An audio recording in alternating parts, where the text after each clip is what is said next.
A rapper pays off his student loans, calls out rap giants by name, and then turns community accountability into a full-force anthem. Welcome to Music Storytime, where we gently kidnap your algorithm and introduce it to better taste in music. Enjoy the background music in the free usage playlist, you dirty scoundrels. Now continuing today's focus music band, Dee-1. That is Dee-1 territory. And no, this is not some flibber-to-gibbet side quest in hip-hop. This is message rap with actual torque, the kind that can challenge you, entertain you, and still leave a practical life lesson sitting on the table like it owns the place.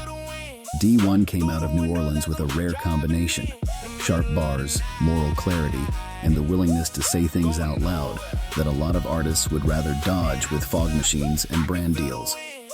He is not just making songs to soundtrack a mood. He is trying to move people.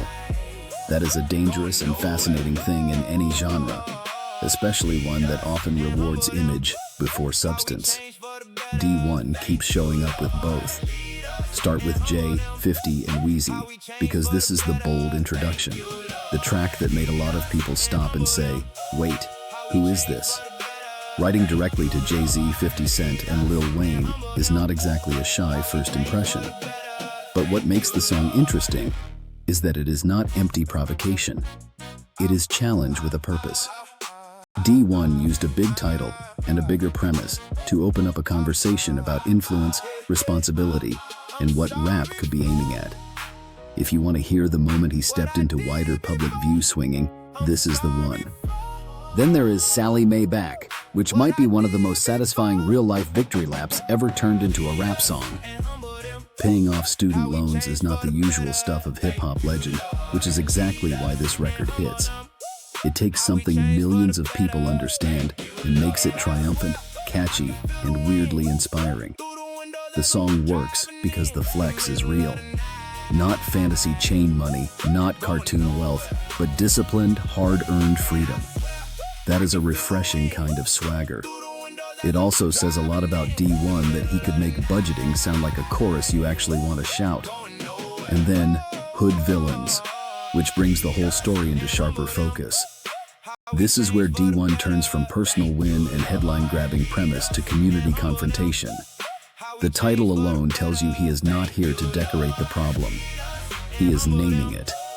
This is a strong song to check out if you want the activist side of his catalog, the version of Dee-1 that is willing to critique destructive behavior in his own community while still sounding invested in healing it. That balance matters. It is easy to complain.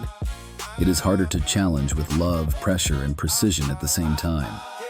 One of the wildest parts of Dee-1's story is that he never really fit the lazy stereotype box.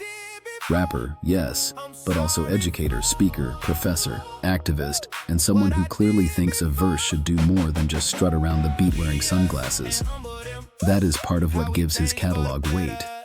Even when the music is funny or catchy, there is usually an engine underneath it. And that is why these three songs work so well together. Jay, 50, and Weezy is the big public swing. Sallie Mae Back is the practical triumph. Hood Villains is the harder mirror.